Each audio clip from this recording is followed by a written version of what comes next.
What's up, ladies and gentlemen? It is your boy, Niner Sickness, coming to you live with the Niner Sickness podcast. It is Monday Night Raw live. We'll be previewing the Niners versus Rams coming up next Sunday. With no further ado, let me bring in my boy all the way from Florida, Mr. Florida Mike himself. What's up, Mr. Florida Mike? What's going on? What's going on, Niner Faithful? How's everybody doing? How's your day so far today, Mr. Florida Mike? Man, it's been good, bro. Can't complain. How you guys? Been good. It's a little windy over here. We having a little tropical storm, but I can imagine nothing what you guys get. Yeah, we all right right now, but that's crazy. You guys are experiencing some wind. Yeah, I have been having issues with my internet because of the high winds, but hopefully we're ready to rock and roll, and the winds gods will give us a little bit of compassion for our show tonight. Yeah, man. Don't got my hat on with the Windy City, man. Ain't that ironic? Yes, sir. Let me get you fixed up there. Hold on, real quick. Let me get you fixed up a little bit.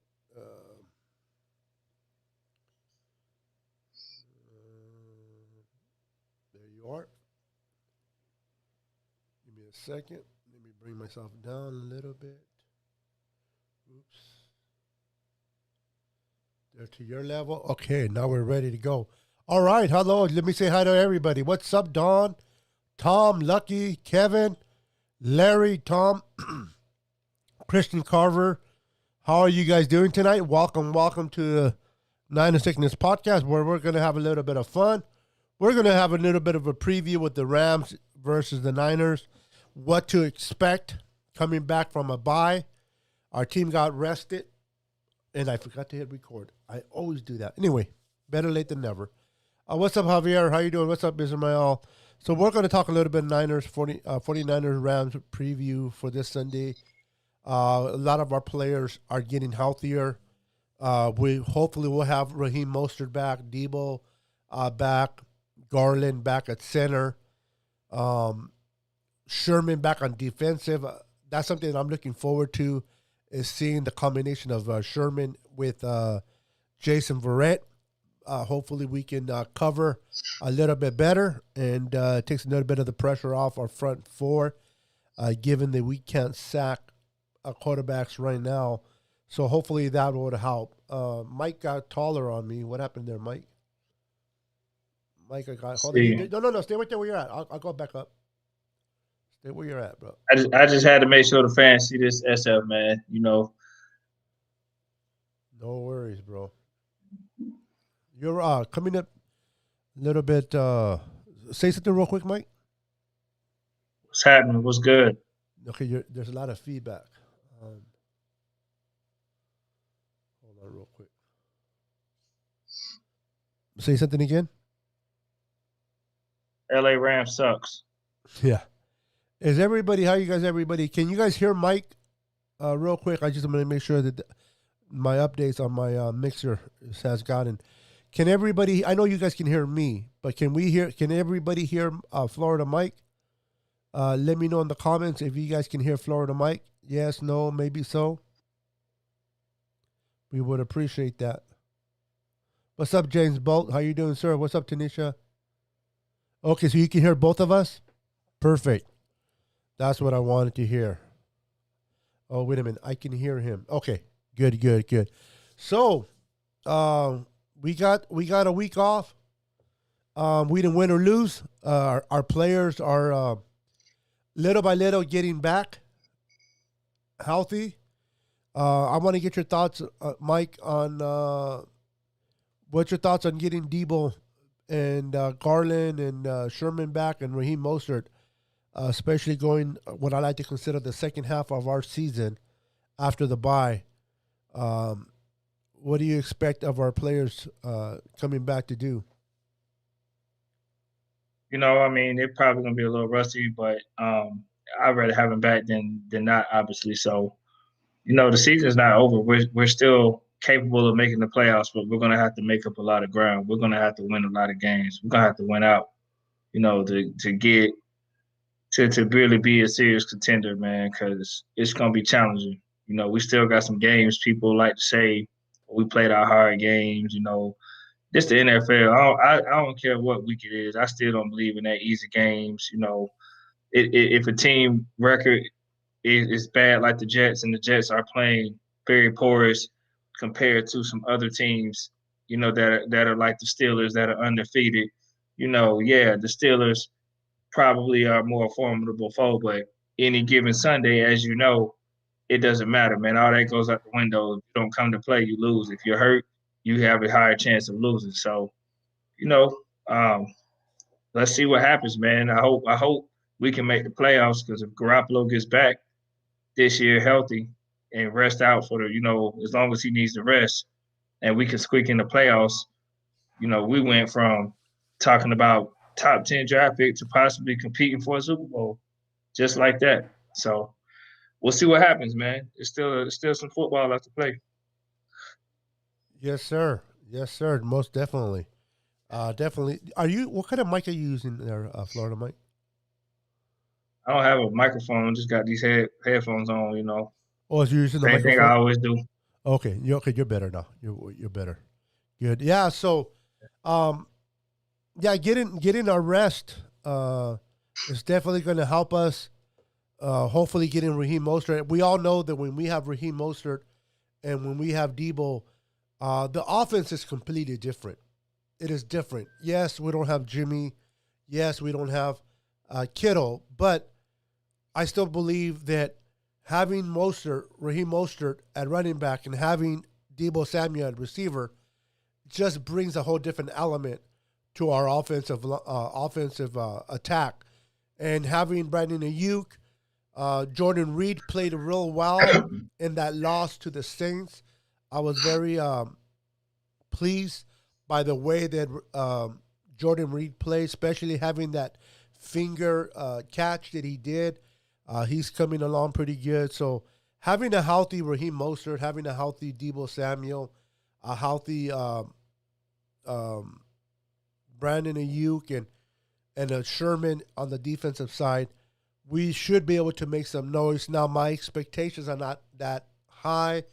The Rams are still a better team right now than we are because of our injuries. But like anybody says, anything can happen on any given Sunday. So as long as our team goes into the Sunday's game and executes and plays to the best of their ability, regardless of what the outcome is, I'll be satisfied. Of course, if we get a W, I would love that. Hate to lose. But if I see an effort from my squad, if I see them come out and execute, like that game against the Saints, we had a lot of errors. We had 3 turnovers. You can't afford to have so many turnovers when you're playing your second and third string players, and we lost the game. But I like the intensity that the defense came out playing with. The offense just couldn't catch up with the defense. But I think with the addition of Raheem Mostert and the addition of Debo Samuel, hopefully that takes the pressure a little bit off of Nick Mullins. He's able to hand the ball over to Debo and allow Debo to do the rest, and that will take a little bit of pressure off the defense. And if that happens, anything can happen, and we can definitely beat the same old sorry blank lambs. Absolutely. You know what I mean? So, yeah, it definitely looking forward for Sunday's game. I don't know about you, Florida Mike, but I went to my withdrawals. Not having gone 1 week without my Niners is too hard, man. I love watching my squad play. Obviously, I like them when they're playing better and they're healthy. But I just wanted to say, man, we are not a rebuild team. We are a very good Super Bowl team that just had hit a couple of hiccups in the health department. And unfortunately, because of all this crazy injuries that I do not expect, injuries I expect every year. But the amount of injuries that we have this year, I don't expect that to happen again in 2021. And if you guys remember when Jimmy Garoppolo got hurt, everybody was disappointed. We lost a bunch of games. We were frustrated, but we were able to get Nick Bosa out of it. And you know what happened the following year. This year, we're going to do something similar because of all the injuries. Our record's not that good. We're 4-6. I don't know what we're going to be by the end of the year, but it gives us the ability to get a couple of good draft picks. And if we can do that, we can definitely, and we get all our players back healthy in 2021, plus the addition of some good draft picks, we can definitely make a run in 2021 for another ring. Don't you think, Mike? I mean, whether we high or low, I mean, doesn't really matter to me. It's all about what you do with your pick. I mean, there's enough talent pool in college that you can draft anybody. I mean, you've seen teams draft high constantly like the Browns, and it didn't really work out. You see teams draft low like New England, and they won 6 Super Bowls. So it's about how you get guys that fit into your scheme, develop them, and make them better than, make them complementary to your scheme. I mean, because at the end of the day, man, having a high draft pick means little. I mean, look, man, we got Solomon Thomas, high draft pick. A lot of people aren't happy with his production, right? So, you know what I'm saying? Having a high draft pick, yeah, it helps increase the top tier talent, if you will, but there's always a breakout player in this draft, even if it's in the later round. So I don't really care if we pick in the top round. That's why I don't care for tanking. That's why I don't really care where we're at. It's about what we do with that pick. It's the type of player that we get to fit whatever we're trying to do. Yeah, no, I agree. And I agree 100% about tanking. I don't want to tank. I want the players to go out and execute to their best ability. But because we are playing with a bunch of injured backups because of the injuries to our starters, the reality is I don't see us winning a lot of games because of the backups playing out there. And you're right. It doesn't matter where you draft. It's who you draft and how well do the scouts of the team is scouting the players out there. We were scouting C.J. Mullins as a potential draft pick, and we were able to see what George Kittle was able to do, and we drafted him in the 5th round. Ain't nobody knew that he was going to turn out to be the Kittle that he is now in the 5th round. And then we go and we draft the linebacker Dre Greenlaw also in the 5th round, and he's developing little by little into that starting. He's already a starter, but caliber linebacker. So, but if you can draft well, if you scout well, and you have high draft picks, that's a great combination in my opinion. So you can definitely go after a higher quality college kid, but you got to know who you're drafting, and you definitely got to draft by what fits your scheme. But real quick, I just want to take a moment to acknowledge Dawn Dodson. Her comment says, not Niner related, but I am asking for prayer for my husband's uncle. He is in the hospital with COVID-19 and it's not looking good. So if everyone can take a moment and just send Don's husband's uncle some love and some prayer and some good vibes his way. I know a lot of our families, a lot of our friends, a lot of people that we know have been affected by COVID-19 one way or another, man, and it's not easy. It is definitely a difficult situation. So, Don, in behalf of myself, Niner Sickness and Florida Mike and the Boston Hater, Nieman, and the Niner Sickness podcast, we are sending our prayers, our love, and our good vibes towards your husband's uncle, and we're praying that he gets well soon and quickly. But I appreciate you bringing up that comment. How you doing, Lucky? What's up, Huerta? How do you pronounce your first name? Sabestin? Huerta? If I said it wrong, I apologize. What's up, brother? Good to see you here. Christian Canfield, how you doing, brother? I saw Niner bead work. If interested, share with everyone. Okay.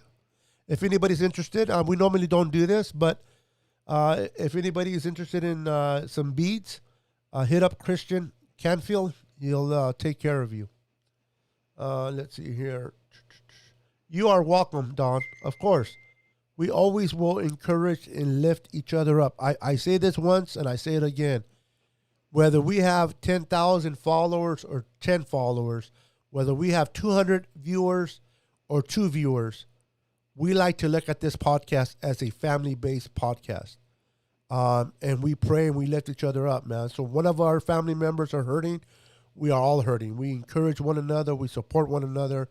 So we genuinely love and support you in the situation with your husband and his uncle. So obviously we always have each other's back here. What's up, Daniel Cantu? How you doing, sir? How you doing, Mickey? Welcome to the Niner Sickness podcast. So yeah, I know a lot of people want to tank.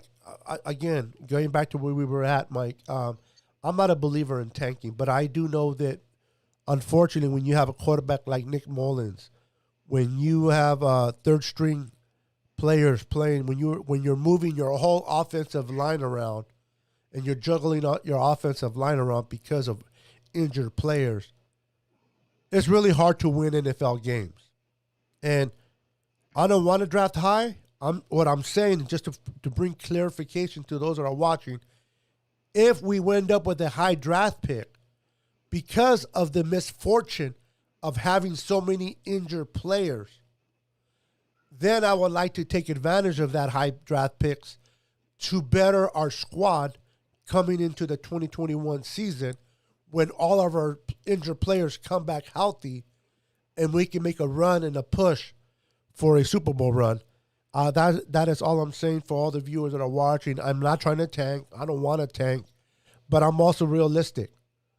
If we win against the Rams, that is great.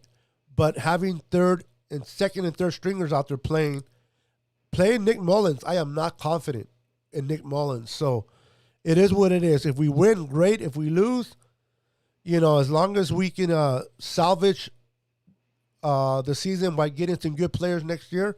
And again, I'm not trying to go ahead of myself talking about the draft. I'm just stating this is where we're at. We're 4-6 going into week 12. Let's keep it real. Out of the schedule that we have left, I probably see maybe 2 more games that we can win. So depending where we're at, but that's for another show. But I just want to salvage the season. Hopefully, we can win more games because I want to end the season on a good note. And I'm not real. I don't want you guys to think that I sound like I don't believe that we can make the playoffs. But it's going to be a difficult task. I'm just keeping it real based on the roster that we have right now. Who's on the field? Well, but if they make me look wrong and they start winning games, I'll be the first one to sit there. Hey, I was wrong. Our Niners are winning. I'm good with that. What's up, Rosella? How you doing? What's up, Eric P? Nico says, Beto, did you get my address? I haven't checked my emails. Yesterday I went on. I didn't realize I went on the Niner Sickness podcast. I thought I went on the NWA podcast, and I spent a whole hour and I gave away 5 patches, and I told people to call in and send me their information by email. That was fun, bro. I spent a whole hour talking to the guys by myself, and it was pretty fun. Who wants some patches tonight? Anybody want to win some patches? Maybe I'll give away 2 or 3 patches tonight to a lucky winner. I love giving stuff away, brother. Hey, man, that's what Christmas time is coming about. So, hey, why not? The more the merrier. I hear that, man. I hear that. Definitely. Maybe I'll have you ask a couple of questions. I asked a question that I didn't know the answer to. It was fun. I asked, what year what year did Steve Young come into the league? And I couldn't remember. I'm like, okay, you know what? Take that off the board. Because people were giving me their answer and they were probably right. But because I didn't know the answer right off the bat, I couldn't tell who was right and who was wrong. So it was kind of a blooper or a bleeper or whatever you want to call it on a live setup, man. But Eric P says, "What's up, Florida Mike?" What it do? What it happen? He's coming in through YouTube, so our YouTube channel is working good. That's great. That's what's up, man. Much love to the YouTube family, man. Get that popping. Appreciate everybody on YouTube also, and make sure you spread that word, man. Thank you, David Williams, for sharing. Matter of fact, now that he brought it up, yeah, guys, continue to share this live with your friends and family. Again, we're trying to build the podcast, but not for the reason you think. We're not trying to build it because we want popularity. We're trying to build it because we love what we do. We love talking 49er football. We love giving away things to our viewers, and we love to build a family within our podcast. So that's the reason why we say share. It isn't because we want to compete with other podcasts out there and we want to have 10 million viewers or followers. But when you guys get a chance, share. We appreciate it. So, what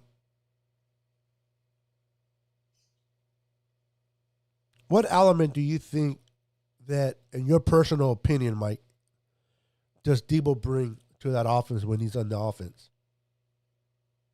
And, I'm probably a little different than everybody. Like, Debo helps this team a lot. Obviously, missing Debo is not beneficial. But, I still believe that George Kittle is our number one. And Debo is a good complementary part, as well as Brandon Ayuk, as well as Jordan Reed. So those guys are good players, but they're centered around George Kittle, being the guy. So now that Kittle's out, they're going to have to step in and fill that void, but they can all still be the complementary parts. We don't need Debo to go out there and try to win every single game. He just does his thing, take pressure off those other guys, and those other guys got to step up when they try to contain Debo, And I honestly love where our team is at because this shows this team what they're about, with the type of players that they have that are backing up these starters. As an athlete, you got to love it when your guys are out there competing and you're saying, man, these guys are pushing me to be the best I can be, and they're going out here competing for this organization to win. So while a lot of San Francisco 49er fans are down on Nick Mullins, you know what? I'm going to take a different approach. I understand that in this business, man, we have an undrafted quarterback that is playing more than our third-round draft pick. So our coaching staff is saying they see more potential in Nick Mullins than C.J. Beathard. That's what this staff is saying. For him to come as an undrafted guy and come out here and compete, be thrown into this situation with other backups, you know what? I give him credit for going out there competing, man. It's not easy, bro. We as fans sit down on the couch and we be saying a lot of stuff about Nick Mullins, man, but this man is working with the backups as well. It's not like he has, those normal guys with him. So Nick Mullins would probably have a better performance with that type of help. So we'll see what happens that he's getting it. He'll have more time to show, you know what I mean? It's still a long season. So, but yeah, let's see what happens. I mean, Nick Mullins is not the guy that I'm sure everybody wants in this situation. You definitely feel better with a more serviceable backup. But in the NFL, how many serviceable backups are there that could be, give good production almost on par with starters? It's not that many, So let's see what he does, though, man. Hopefully he comes out with a W. Yeah, definitely. Hey, Eric P., thank you for coming and joining us tonight. Have a great night. He just said on there, good night, Beto and Mike. Good night, sir. Always welcome to come back, brother. Our doors are always open. We always go live on Mondays, 7 p.m. Pacific Standard Time. We always go live on Friday. So every Friday, every Monday, 7 p.m. Pacific Standard Time. Sometimes we start a little bit late due to situations, but those are the 2 days that we go live here on the Niner Sickness podcast. So, Eric, thank you for viewing. Thank you for being part of the podcast tonight. And we'll hope to see you on Friday, brother. Rosella, how you doing, brother? Rosella says, do you guys think that Kittle is injury prone? He's been injured the last 2 seasons. I don't know if I can consider him injury prone. I consider him having some bad luck. What's your thoughts on that? Since you like Kittle, Mike. I mean, it depends on what someone's definition of injury prone is. I mean, the way George Kittle plays, I would say, Rob Zilla raised a valid question because considering since he's been with us, he hasn't really when has he played a full? He hasn't really played a full season. Like he's missed games, right? Yep. The last couple seasons. So, um, yeah, I mean, if your definition of injury prone is being injured every year, missing significant time, especially with him being the highest paid tight end, we need him out there as much as possible, right? But the way he plays, so physical, he's going to have injuries. As much as he likes to run people over, he's also willing to take those hits, and it catches up with you during the course of a season, and then all of a sudden you miss some time. So yeah, man. I mean, that's the way he plays. He's a bruiser of a tight end, so he's gonna have that situation where he's gonna miss some time of the season. And if that's considered injury prone, yeah, I mean, but I still love him though. I love the way he plays, but man, I don't know how long his career is gonna be at this level, bro. Like the way he plays, I mean, he might have to still play elite, but kind of tone down getting hit so much on purpose. Like when he tries to run those guys over and just go out of bounds, man, so you can stay longevity. Yeah, yeah. I like your answer. Definitely, I don't. There's nothing for me to add to that. Great question by Robzella and great answer by Florida Mike. Man, you guys are amazing. Javier says Nick needs to find his groove. Once that happens, I'm sure he'll be fine. I'm thinking he's thinking about talking about Mullins. Um, Listen, I can't speak for Florida Mike. He'll answer in a minute. But for myself, I'm not a big believer in Nick Mullins, but if he's starting for our team, if he's playing for the red and gold, I want him to play his best. I really don't know what real 49er fan, excuse me, can really root against a player playing for your team. You may not like him, he may not be the answer, but if he's battling with the squad to try to win a game, I'm going to support him. I may not like him in the long run, but I'm going to support him. And I'm going to support Nick Mullins until he's not starting no more. I'm going to be, if he makes mistakes, I'm going to talk about it. But I'm going to support him. I want every player, no matter who you are, what position you're playing, if you step in for an injured player, I want you to give it your best. Because when you give it your best, you give us better chances of winning the game. So I know a lot of people are not happy with Nick Mullins. I know a lot of people don't like Jimmy G, but hey, if you're wearing the uniform, if you're a true, and I'm not trying to be disrespectful to no one, but if you're a true Niner fan, you may not like the player, but if he's fighting for your team to try to win, how can we talk negative about a person? What's your thoughts on that, Mike? What's your perspective of that? I mean, you know what I mean? Fans are fans, bro. Like I don't really put much in stock into what fans say on emotion. I mean, talking about Jimmy G, bro, like last year, people might have had some minimal criticisms of Jimmy G, but they're nothing like they are this year if you listen to emotional fans, right? Last year, the man went 13-3 and led us to the Super Bowl. So it's like, I mean, how much bad stuff can you really say about this guy? You know what I mean? This year, Come he's on. been playing injured, you know. So the fans in general, and it's not just San Francisco fans, man. This is just fans in general, bro. It doesn't matter what team. I mean, you got fans from Tampa Bay that all of a sudden showed up, man. I would know this because I lived down the road from them. And when they got blew up by New Orleans, man, they turned on Brady so fast, bro. It was like just a few weeks before that, you guys were just jumping up and down about the Brady Gronk is back. Now, you guys got blew out by New Orleans, and all of a sudden, it's you tell them how you really feel. So fans are emotional, man. I don't really put stock in a lot of what a lot of fans say, bro.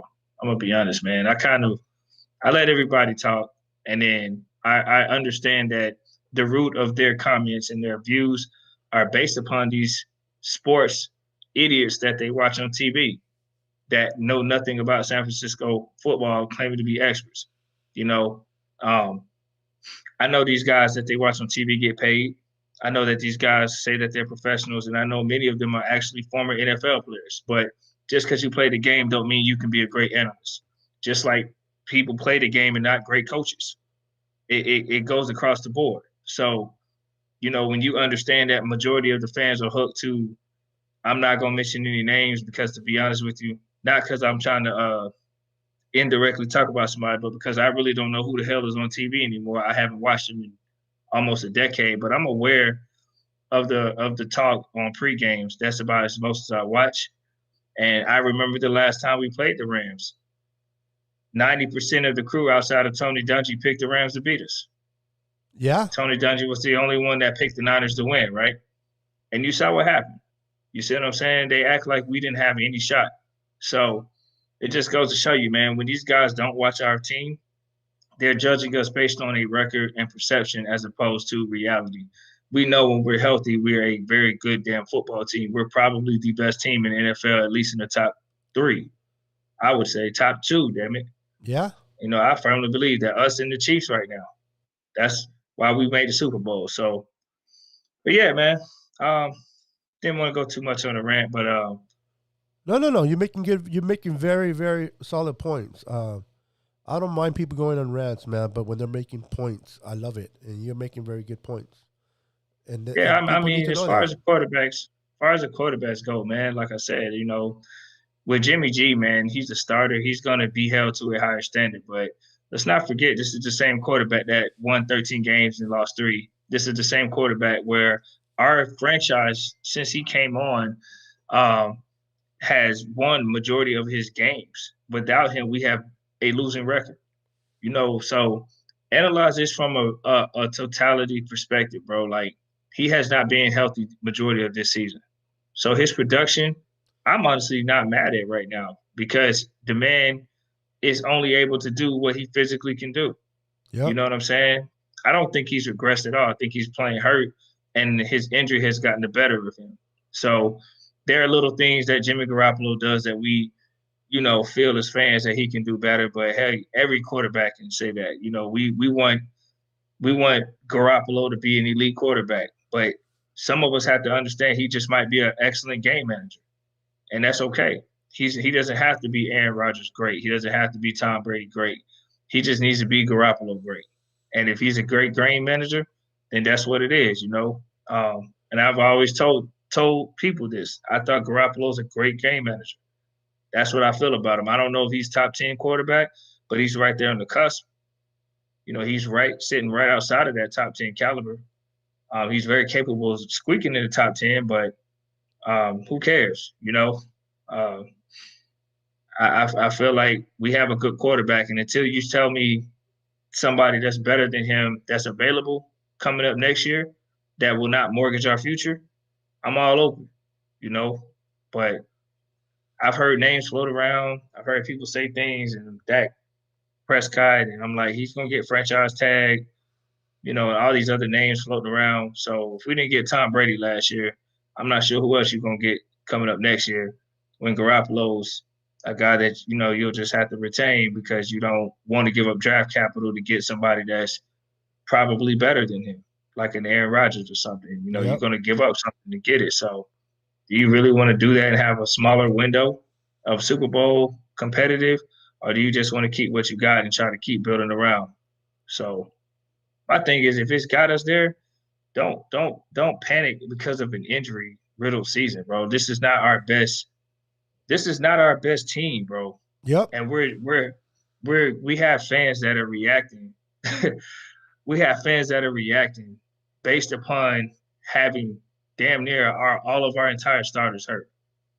Yep. You know what I mean? Like, just put it in context, bro. When we're healthy, we're Super Bowl. We're 13-3. When we're injured, we're 4-6. So I know what our team has. I know for a fact next year, as long as we stay healthy, we will probably be right back at the top again. So I'm good, man. Either way, it's like whatever, man. It don't matter to me. You know, we got a long Super Bowl window. I know that. Yes, sir. Yes, sir. Definitely, definitely. Um, I'm gonna read a couple of the questions. Let me read a couple of the questions. Give me a second, Mike. Um, Yeah, man. Bring the fans out, man. You know, we got to keep the fans engaged, man, and the YouTube fans, man. If you out there watching, man, I don't know if you can post on here or not, but definitely make sure if you can, you can type in some kind of comments, man. We're gonna see you too. You know. yes, sir. Anita Chapa, how you doing? Welcome to the Niner Sickness podcast. She says, I am a Niner fan all the way, whether we win or lose. And that's what I love to hear about our Niner faithful.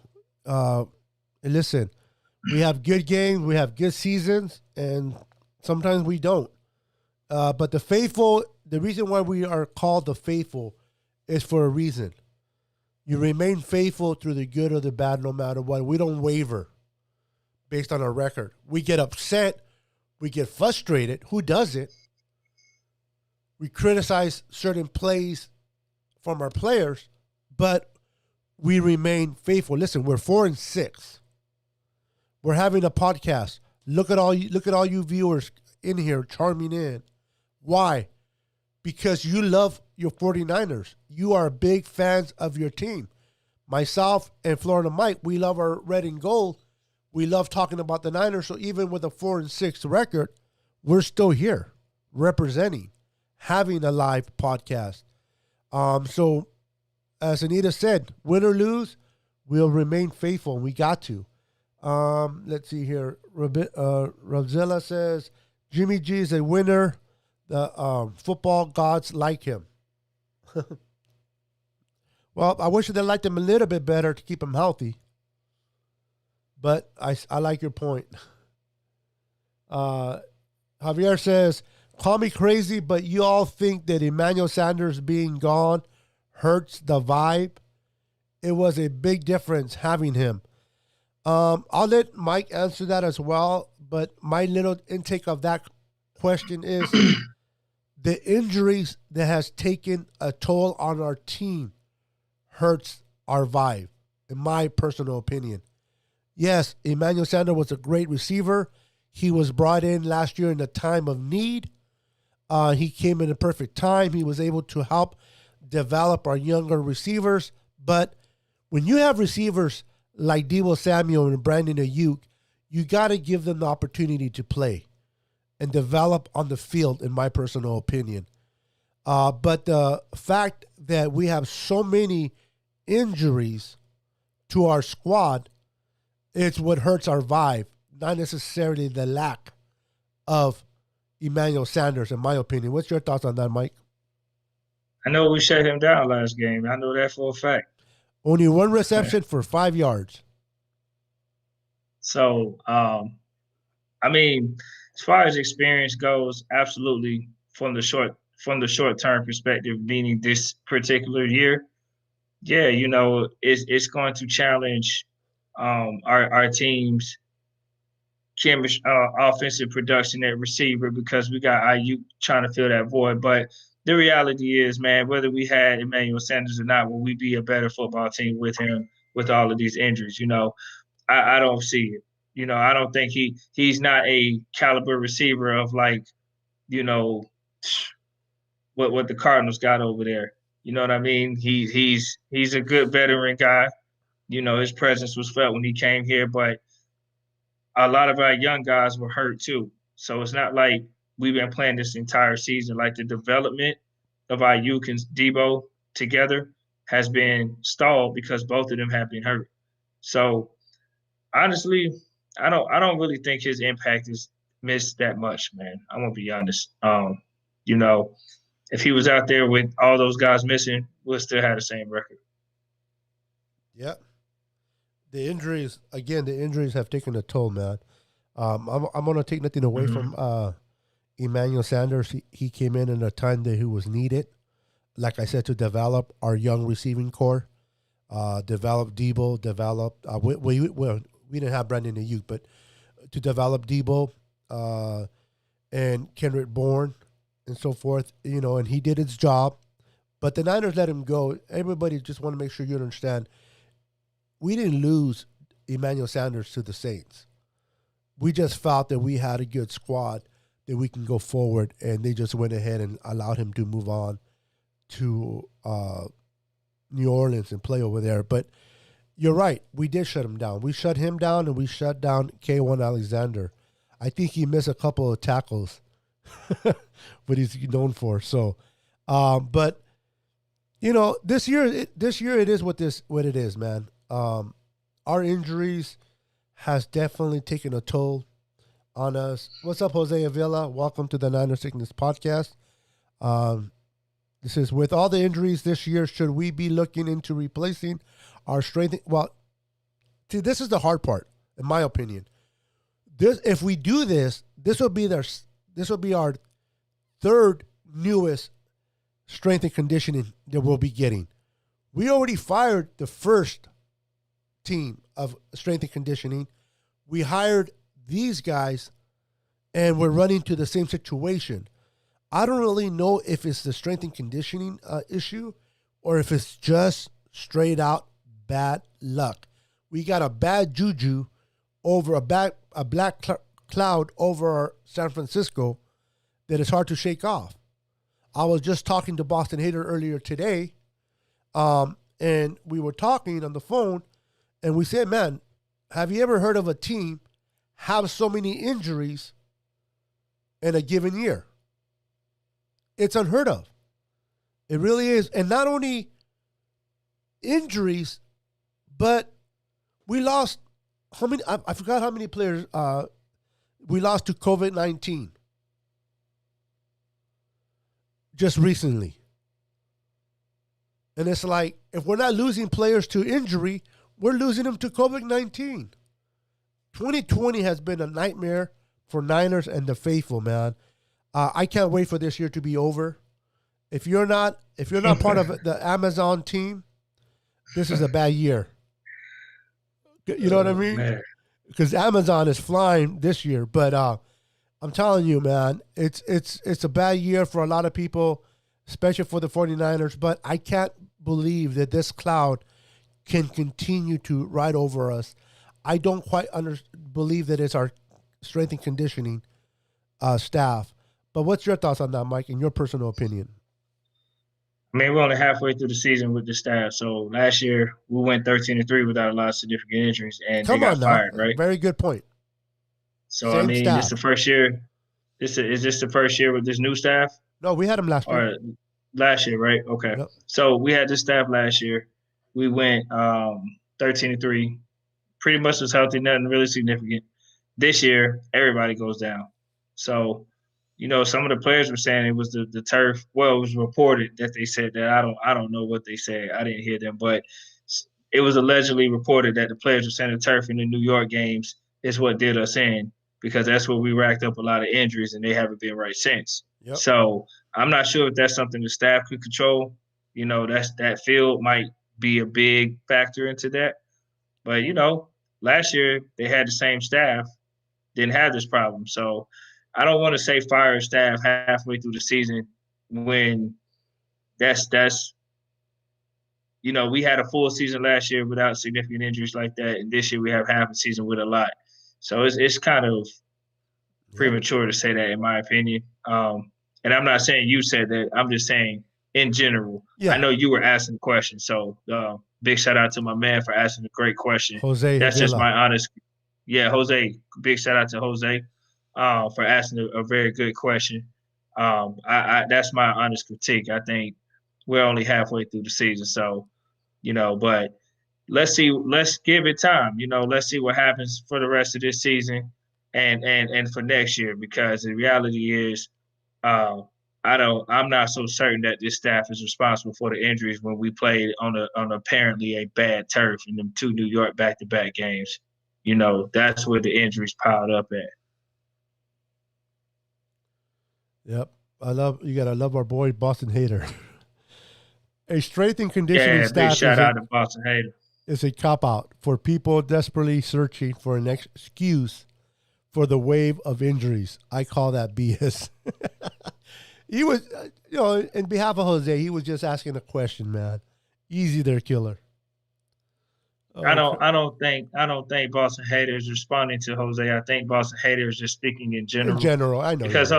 because Jose's question was a question, and Boston Hater's comment was just a comment for those. Because let's if we analyze the context of what Boston Hater's saying, we know off record that people have alluded to these strength and conditioning as what he called a cop out.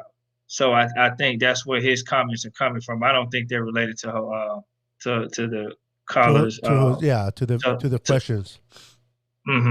yeah, and we all Niner fans. We don't do that to each other. We all speak our That was just piece. We me have an instigating, opinion. bro. I'm sorry. Nah, you're good. I Communication was is just very key, instigating. man. Yeah, I know you are. That's why I said because two gentlemen don't know each other, man. It could be taken. Keep in mind he might not know Boston Hater like that, and vice versa. So I'm just trying to make sure that's clear. But I know what you do, Beto. That's why I said what I said. No, Beto I like to know. start something.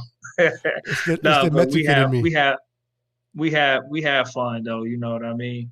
But hey man, big shout out to the YouTube and big shout out to the Facebook family that's locking and tuning in. I wanted to say that real quick. Um, and definitely, man, while we're doing this show, Don Dawson, we want to make sure we shout you out and your family. Not a faithful show, Don, some love because uh, we were informed of that earlier. Beto did a great job of acknowledging that, but I'm gonna take the time to acknowledge it as well. And although we love talking about our Niners, we do believe in health and family first. So if any Yes, one of our Niner faithful members is going through a situation, we are all here as one. Not only can we be united as a team, but we'll be united as a Niner family outside of football matters. absolutely, brother. Absolutely. And Jose, thank you for you having a great attitude, bro. We're just again, and I said this in the beginning. I don't know if you were here yet, but this podcast, we consider it, excuse me, a family-based podcast. And family likes to jab for Mm-hmm. family. We like to throw little jabs here and there. Which family member doesn't do that, right? But ultimately, we all have respect for one another. Nobody disrespects no one, and people have done it in the past. And guess what? They're not part of the podcast anymore. So we love to keep it. We love to have fun. We jab here and there, but we keep it within contents. Contents. We don't let it get too crazy. But I love the attitude, Jose. I love you having you here, brother, and I'm glad you're part of the Nine of Sickness podcast, brother. Hope don't make it your last time, bro. Keep coming back. We got our commentator on here. Rams 24, Tampa Bay 24 with 3 minutes and 53 seconds left in the fourth quarter. Man, this is a battle. The battle of two sorry teams. No matter what happens with the Rams, whether they win tonight or not, they're going to get their butt spanked next week by a red and gold, no matter what. And the MVP is going to be Nick Mullins. Boston hair just grew up on his arms. You know what, too, man? Like I think a lot of I really think, man. I'll be honest, man. This is actually one of my favorite seasons. Really? I know a lot of yeah, absolutely. Because man, it's easy to say bang bang not a game when you're 13-3. Come It's on. easy to go out here and be a Niner diehard faithful brick by brick talk when you're 13-3. But when you're 4-6, if you got that same energy, man, that's what I'm talking about. You feel me? Like this season for me, it shows the it really shows what type of coach we have. Because Kyle Shanahan is adjusting to COVID like every other coach. Yep. Kyle Shanahan is having to adjust with a plethora of injuries, unlike every other coach. And he's had one of the hardest schedules out there trying to do it with backups. And I'm going to tell you something. I am highly impressed with Kyle Shanahan. Like, anybody just kept saying he's a great coordinator, he's a great play caller, and this and that. This man's earning his business, man. He coming out there every day, had these guys competing, playing to the best of their ability. Yeah, we had a couple of weeks where it didn't go so well, like the Dolphins game and stuff. But overall, man, I'm really, really impressed at how Kyle Shanahan is approaching every week, every week in, week out. Like he's not going in with the we're gonna lose. I'm a fold mentality. He's going in like a soldier, man. So, and I think this will help Kyle Shanahan grow because, Lord will, next year, if we're healthy, it's gonna allow him to see how he can use other players in addition to what he already has. Because sometimes it's easy to get comfortable with your starters. Now that he's analyzing all his backups, I think this is going to make us a better team going forward because we're going to have more quality depth. He sees what we need to focus on as far as backups even more, and he's seeing what guys got. It's allowing him to have to use other guys and his creativity. So I'm really impressed. So while 13-3 is great, we went to the Super Bowl, great season. The bang bang 9 game chant, I loved it all last year. I'm loving every minute of this year just as much as last year because I'm seeing, the growth in Kyle Shanahan as a coach. And I think this type of season is going to pay off dividends going forward in how he handles adverse situations. Yep. I couldn't say it any better myself, brother. Man, you are on fire tonight, baby. I love it. I love it. Rosella says, what players are coming back from the week of injury? The ones that I've been hearing is Raheem Mostert, Deebo Samuel, Sherman, Ben Garland at center. And you guys correct me if I'm wrong. And I don't know yet how much. I haven't heard too much upon Ronald Blair III. I would love for Ronald Blair III to come back. We need him, to kind of take some of that pressure off of Eric Armstead and move him to the inside. But we have to wait and see. But just having Raheem Mostert, kind of like the way we started the podcast, and his theme that we'll finish the podcast that way. Adding Raheem Mostert back into the lineup, he brings a new dimension to that lineup. Deebo Samuel also brings another dimension to the lineup. Having him in the offense, only good things can happen. Me and Boston Hater were talking about this earlier as well. We don't need Nick Mullins to win the game. We just got to make sure he doesn't lose the game. You don't have to win the game, Nick Mullins. Just don't screw it up. Hand the ball over to Raheem Mostert. Dip and dunk to Deebo, and let your playmakers make plays. And as long as Nick Mullins does that, we should be okay. Personally, we just make sure we got to make sure he don't mess it up. Totally agree with Coach Shanahan has to show what is great of coaches for the situation he's been in week in, week out. Yeah, I mean, listen, I've been hearing a lot of people that we should fire Kyle Shanahan. I'm like, are you kidding me? We have 4 wins with a devastating. Hey, hold on, man. Who? You know what? Anybody? I respect people's opinions, bro. But some comments, man, is asinine. Yes. If I don't care, man, who you are. If you even think about firing Kyle Shanahan, bro. Tell him, Mike. Like if you think about firing Kyle Shanahan, bro. Okay, what coach you gonna get better than Kyle Shanahan that's available right now? Enough said. You know what I mean? Like it's ridiculous to even think like that. The man just went 13. Once again, it's easy to say bang bang 9 game when you're 13-3. When you 4-6, where that energy at?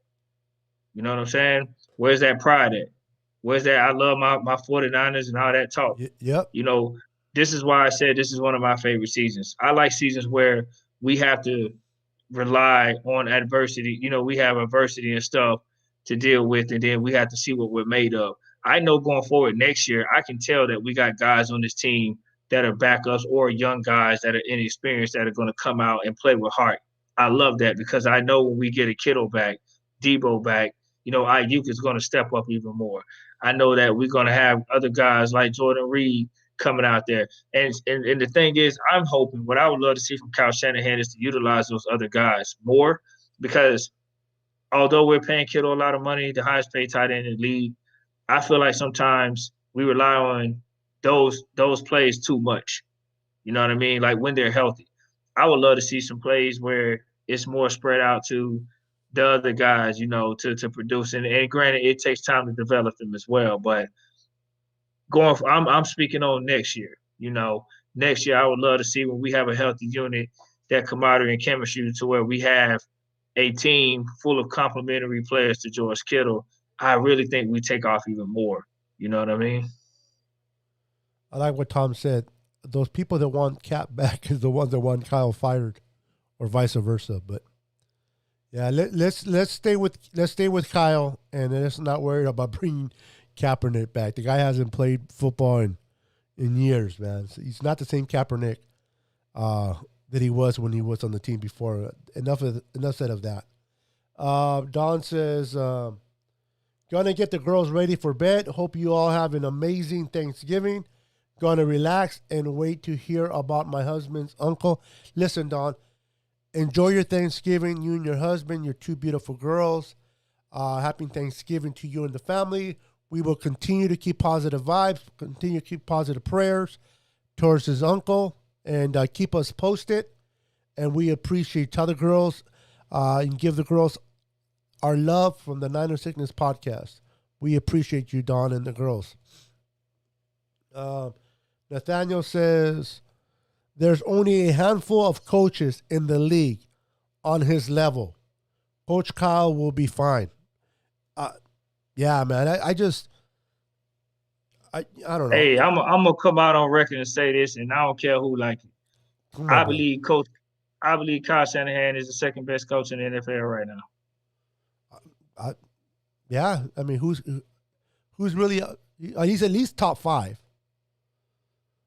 But I mean, I hear what you're saying. He's at least definitely top 5 a head coach out there. See, he number 2 to me now. Who do you put number 1? Curious now.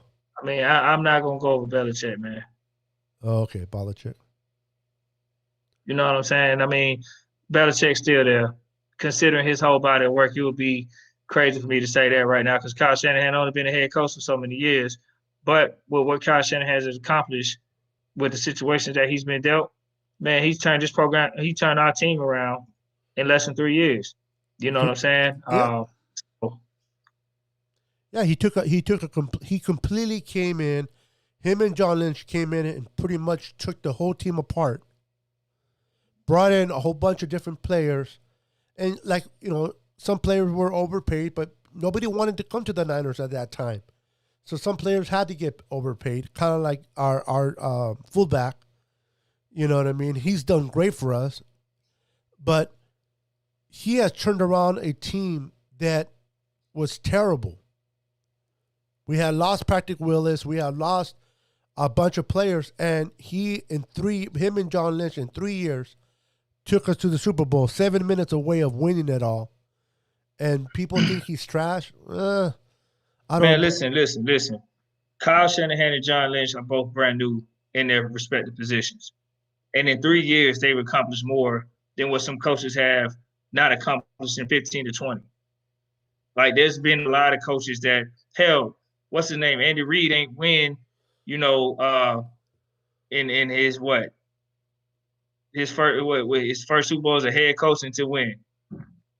Like with the Chiefs, because he was a coordinator back then, I believe, or whatever, when he was on a Super Bowl winning team. So as a head coach, he's been in the league for a while. You know what I'm saying? So, I mean, I see my boy Boston Hader say he disagree, but like I said, you tell me a coach better. I mean, you can debate Pete Carroll, you can throw some names out there. Andy Reid, but I'm looking at maybe? Andy Reid been in it for a long time, bro. And Kyle Shanahan damn near comes as much as he did as a head coach in less than 4-5 years, man. As a head coach, you understand what I'm saying? Yeah, I got you. Because Andy Reid was a coordinator when he had them Super Bowls back then, but as a head coach, when Andy Reid was at Philadelphia, people forget about how many times he ain't get out that NFC East, and the one time he did, they lost. People forget about that. We got to look at that body of work. I'm looking at Kyle Shanahan. Go ahead. Do you know Andy Reid was never a coordinator?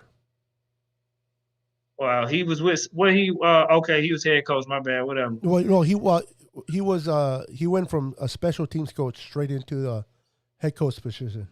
He was never an offensive or defensive coordinator, which I think is interesting. Special teams coach. Either way, the man been coaching for a long time, and I know that recently was his first. You know what I'm saying? Kyle Shanahan went to the Super Bowl as the head coach in a faster time.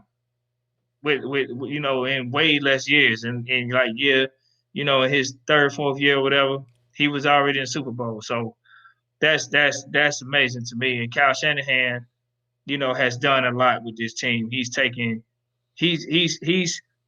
I don't care about wins and losses like that. That's not all that matters to me. Kyle Shanahan has came in here and made this team a franchise that people want to come to. He has changed so much here. Yep. He has replaced and made up the mistakes that Balky did, and he has made Jed York look better than what he has been. Let the truth be told. So, and again, he's a young, brand new coach with a brand new GM. I don't know of a tandem that was brand new together, that's done it like this in less than 3 years. So, from that perspective, I love what Kyle Shanahan does, man. He's making these guys look very good, and I'm pleased with him. You know what I mean? But yeah, you can certainly throw Pete Carroll in there. He's definitely worthy of a top, coaches in this league. Tomlin with the Steelers. You got a lot of guys, that you can definitely do. But I'm going to stand with my boy Kyle Shanahan. And I know he had lesser time than those guys, and he doesn't have a Super Bowl right now. But I know what I'm seeing. And I'm confident enough to say that right now, even if it's premature. I hear you. Yeah, I agree. Jose Avila says, I love Kyle Shanahan. Probably end up being a top 3 coach when it's all said and done. But right now, I got Mike Tomlinson ahead of him. That man is one hell of a coach. Yeah, he's done a lot for the Steelers. And what he's doing right now, what are they still undefeated? Yeah. Yeah, that's pretty. Mike Tomlin's. I just said that right before the comment posted. Mike Tomlin is a hell of a coach. Pete Carroll's a hell of a coach. You got a lot of guys like that, but again, Mike Tomlin is part of a franchise that didn't have a lot of head coaches. How many head coaches have the Steelers had in their franchise history? You see what I'm saying? Seattle came in there. Pete Carroll's been a head coach on the collegiate level, and he's had that experience. So this is why if you want to be honest about it, this is why I'm going into Kyle Shanahan, because I feel like Mike Tomlin has been in an organization that keeps their coaches in, they are consistent in what they do. They got 6 Super Bowls. They ain't really had a lot of head coaches come in and out of the Steelers. And the same thing with Seattle. Pete Carroll has that experience already as a head coach. So he came in there experienced. Kyle Shanahan came in there inexperienced with an inexperienced GM. Yes. Again, with an inexperienced GM, bro.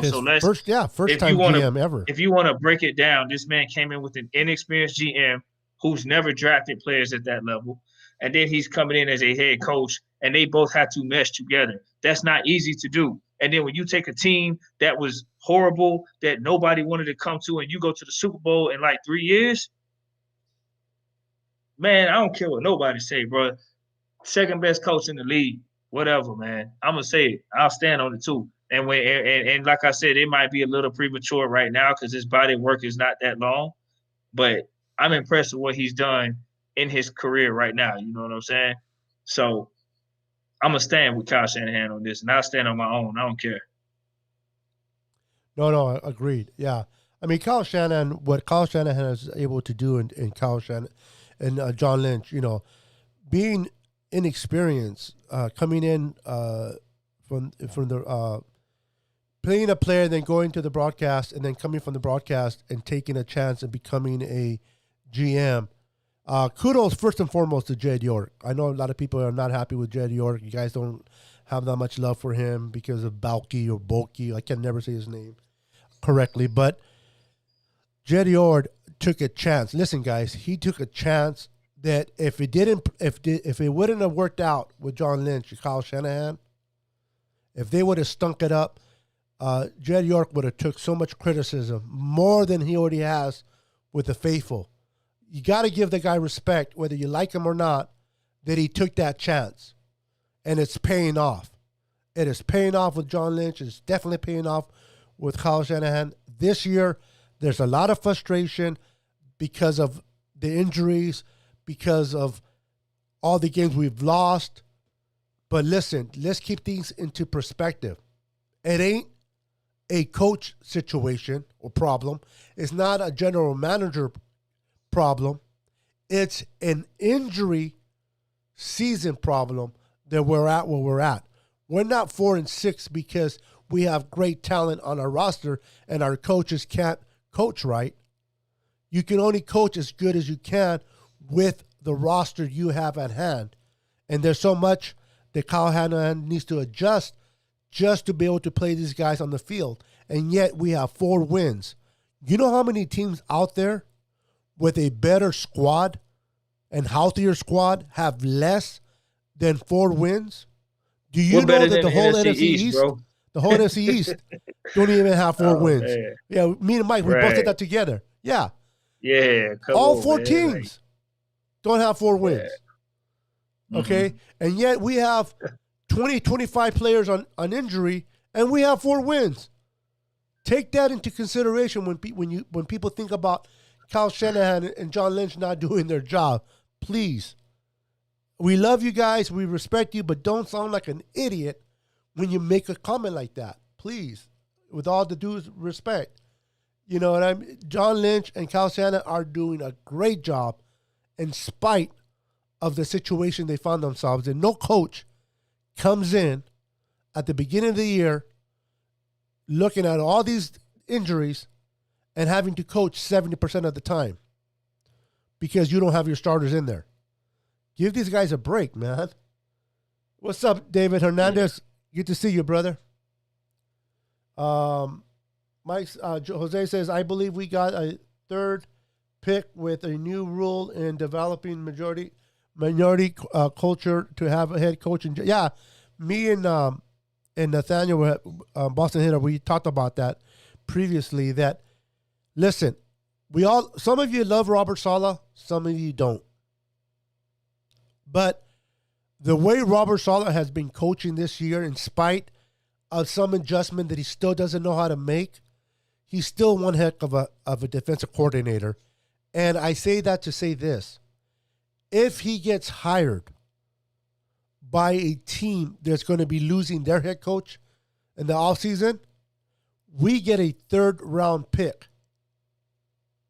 And that's the whole new development that's coming up. So if Robert Saleh, because he's a minority, if he gets hired, we get a 3rd-round pick for him.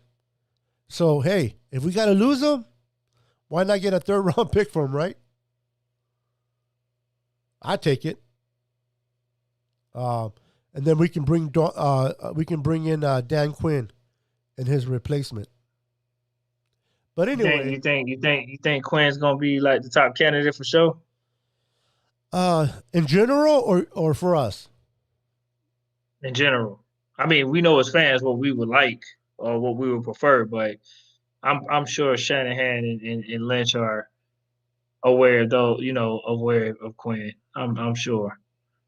Yeah. Of all the defensive coordinators out there, he's probably going to be the most highest pursued out there. But I don't know what his relationship is with Kyle Shanahan, and I don't know what is going to happen with Robert Saleh. But I would like to see Dan Quinn. I think that Dan Quinn is definitely a better version of Robert Saleh, running the same type of defense. But one thing we know for sure with Dan Quinn, he knows how to make in-game adjustments. I've seen him do it. One of the things that unfortunately Robert Saleh does lack in, and it was brought to my attention by Mr. Boston Hater, that he doesn't make the proper adjustments during the game. He does it before he comes out with a great game plan, but he doesn't adjust accordingly, and we need that because that has bit us in the butt. But anyway, we have been on here for over an hour. The internet behaved with the storm, so great for that. Kudos to my provider. Anything you want to say, Mike? I know it's late on your side, brother, and I don't want to keep you, especially on a Monday night. I definitely appreciate you being a trooper, sacrificing. Listen, guys, Florida Mike is not only good looking, all right, but he's married. Well, I appreciate you. Single ladies, he's married, so hands off. But This guy sacrificed so much. This guy has a busy schedule, a busy week. What he's juggling a lot of things on his hat, but yet he still takes the time to spend here on the Niner Sickness podcast because he loves football. He loves this podcast and he loves you guys, the viewers. So everyone, and man, if you guys can appreciate it, man, it is. What time is it over there where you're at right now, brother? 11:23. 11:23. Like the month and the day. 11:23. 11:23 for a Monday night, not a Friday night. I'll give him a little bit of slack because the weekend, even though he works on the weekends as well, but for the week. So Mike, I said that because I appreciate you, brother. I do. I thank you for your sacrifice, man. Much love and respect for you, and I am blessed that you are part of one of the hosts of the Niner Sickness podcast, man. This podcast would not be what it is today if it wasn't for you as well, brother. Hey, man, I'm going to appreciate that, and I'm going to throw that back on everybody else. You know what I'm saying? I ain't want to take no credit. I don't do it for no accolades because, to be honest with you, without you and the fans, I wouldn't even be on here. You know what I'm saying? So I appreciate you, Beto, for giving us a platform, and I appreciate the fans for tuning in because that's my motivation. You know, like I got an inspection tomorrow on the house that I got a contract on early in the morning. But guess what? I'm on my Niner Faithful channel because I'll be honest with you, man. I love coming on here. You know, I only get 2 days a week and for an hour, and it seems like 10 minutes. You know, but when I see all the fans comments coming across, and I see the love pouring out, man, it's a great feeling, bro. Like it's like, man, who this is therapy, bro. This is like a release, a locker room to be able to come here and get away from the world. We ain't bombarded with no negativity from no social media. Yep. Everybody on here talking about what we love. It's one, red and gold, bang bang, not again. So, before I leave though, man, I would like to take a moment and say the LA Rams sucks. If you reverse LA, you got AL coming up this week. And at the end of the day, I'm a 49er fan. See it on the shirt. I'm always – you'll never see me on the show without San Francisco attire. Believe that.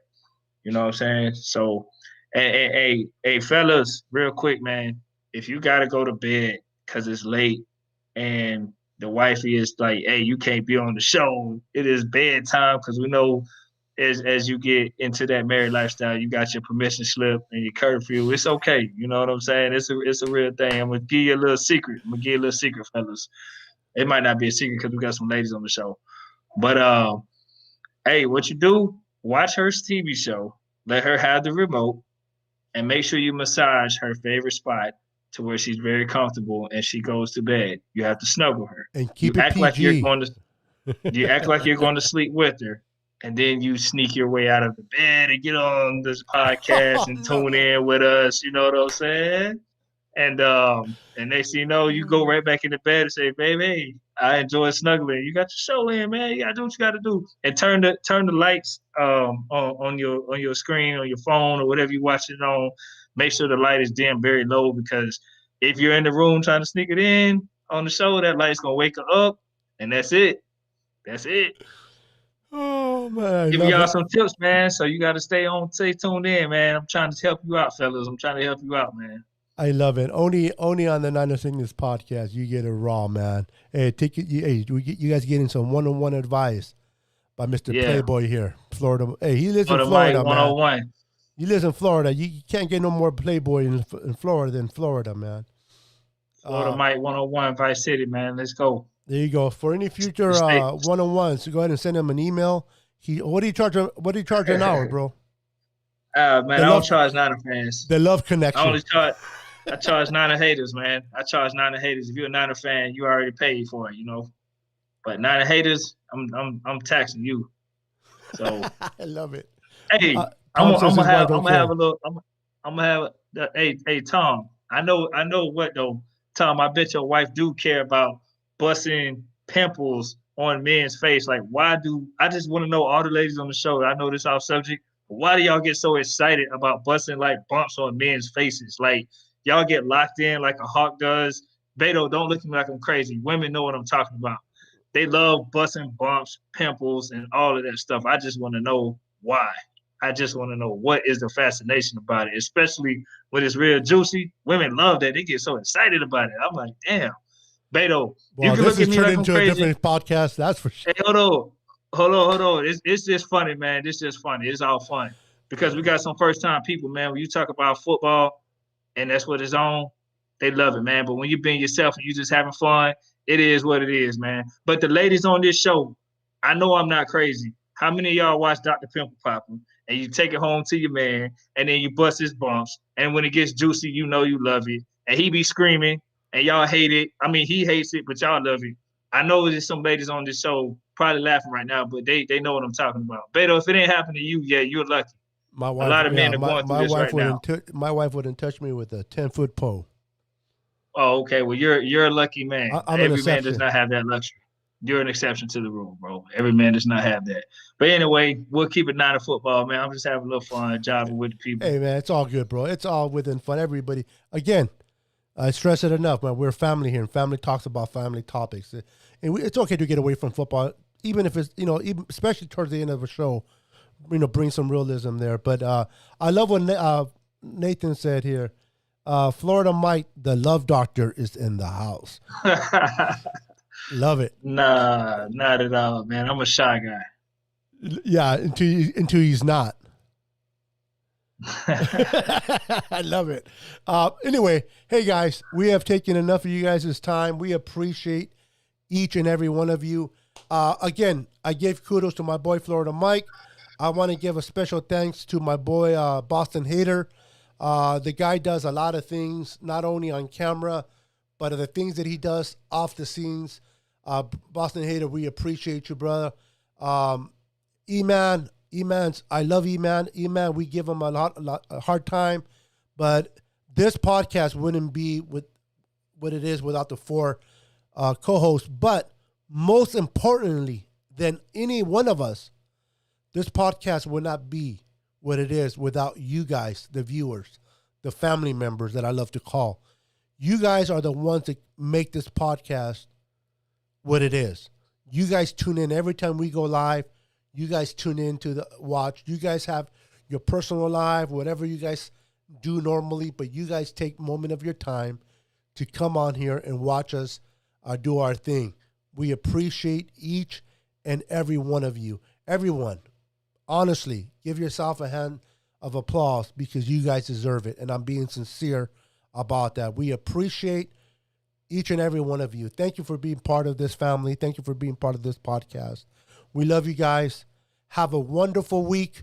Be blessed. Enjoy your Thanksgiving with your friends and family. I know this Thanksgiving is going to be a little bit different with the COVID-19, but whatever you do, be safe, be smart, and think of your family first in every decision that we make. Have a blessed night, and we'll see you guys on Friday at 7 p.m. Pacific Standard. Enjoy football this Thursday. Thanksgiving is this Thursday, right? Yeah. So enjoy some football. We'll be having 3 games on Thursday. So enjoy your turkey. Enjoy your football. Until next time, we are out of here. God bless, and good night.